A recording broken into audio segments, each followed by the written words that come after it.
I told her it was a bad idea before we went inside. I didn't say it like a warning.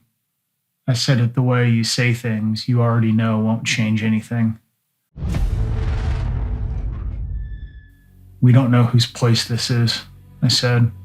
If someone comes back and finds us. I didn't finish. She was already limping, already shaking, already looking at the cabin like it was the only thing standing still.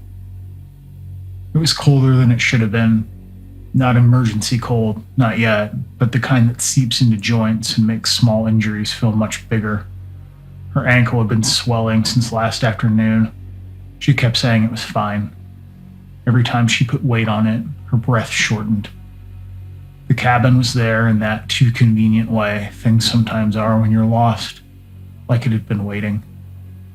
The door bothered me first. Not the lock, just the wood. Dry, intact, not collapsing. If it had looked abandoned, it would have been easier. Abandonment brings its own rules. Inside, the air was stale and cold, layered with dust and old wood. There was a faint metallic smell I couldn't place. We didn't turn on our white lights. That wasn't a decision so much as a shared instinct. I used my red headlamp instead, angled down, keeping the beam tight. We'll just warm up, she said. We won't touch anything. We shouldn't be here, I said. She nodded, eyes closed, leaning against the wall longer than necessary. Upstairs felt safer. I don't know why. Smaller, maybe. Contained. If someone came in, they'd have to come up to us. We moved slowly, each step chosen because her ankle was getting worse and I was afraid she would fall. Our red light stayed low, just enough to see floorboards and edges. I liked that it didn't spill out the windows the same way. Red felt smaller and smarter, less announcing. We passed a small common area on the way up, a table, a corkboard on the wall. I swept the light across it without stopping. A map, some other forms, but one paper snagged my attention. In bold letters at the top, it said warning. The rest was folded or torn or just lost in shadow. I stopped anyway. What? She whispered.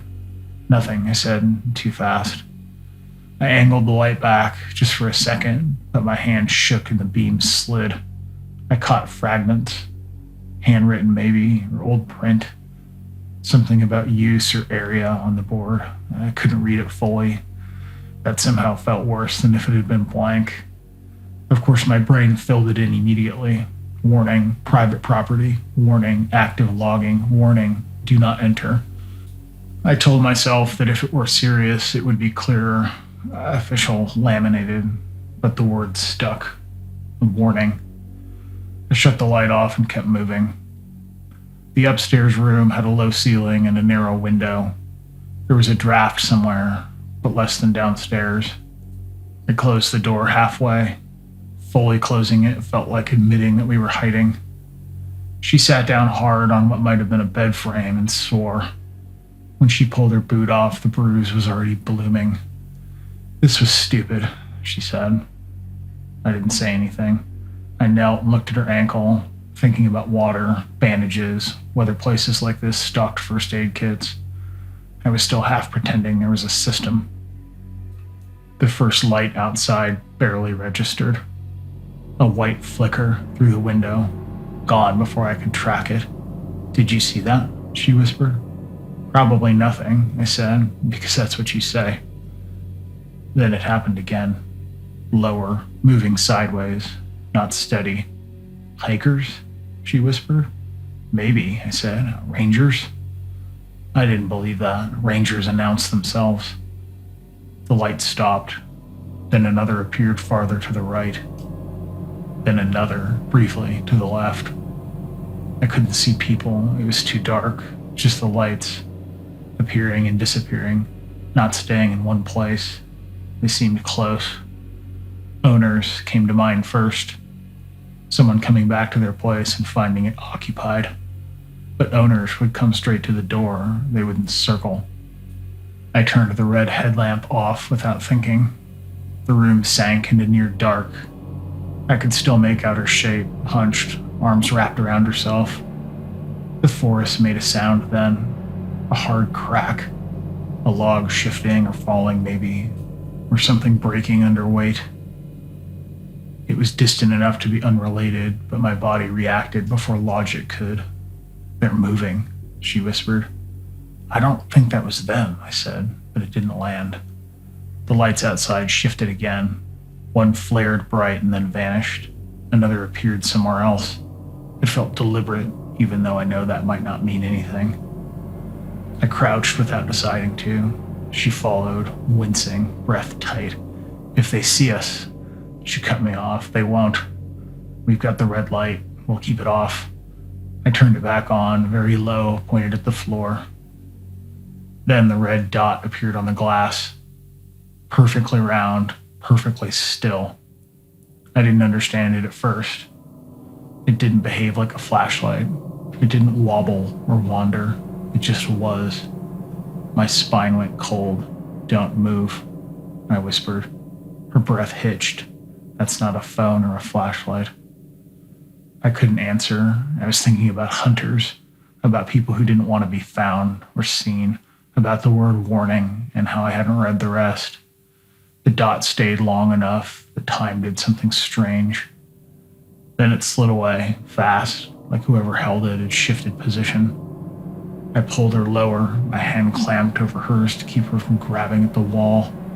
Her ankle shifted and she bit down on a sound.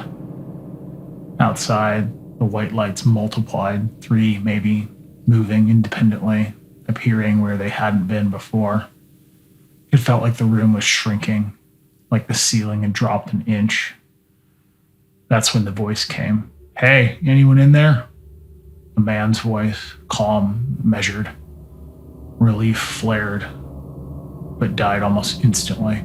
"Don't answer," she whispered. "Please don't." Then the voice came again, louder. "Anyone in there? We're just hikers." Just hikers? It sounded wrong in my head, like something you'd say if you wanted someone to respond. It felt like bait. "They do that," she whispered. "They say those things." "I know," I said, even though I didn't. The red dot appeared again, briefly, lower, not on the window this time, but near it. Still steady. Another crack echoed from the forest. Closer. Logs, something. Maybe it just sounded closer because everything else had gone quiet.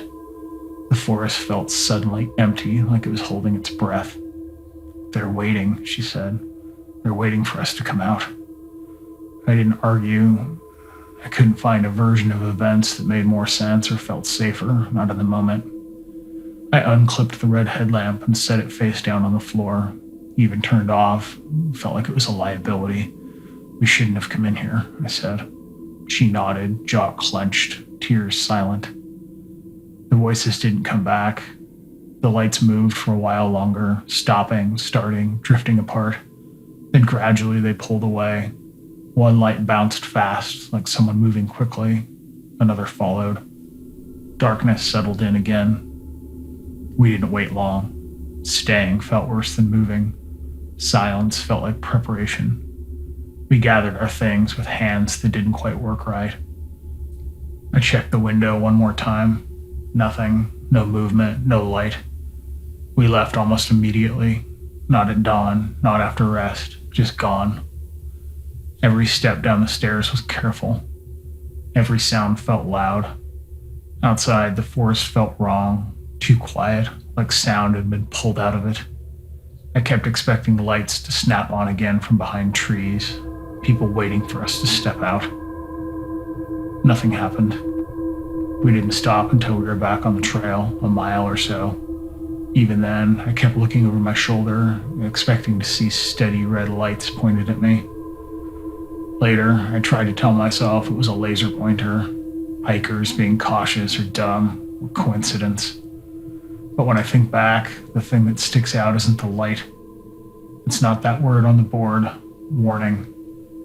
It's how my brain filled in the rest, without ever needing to know more.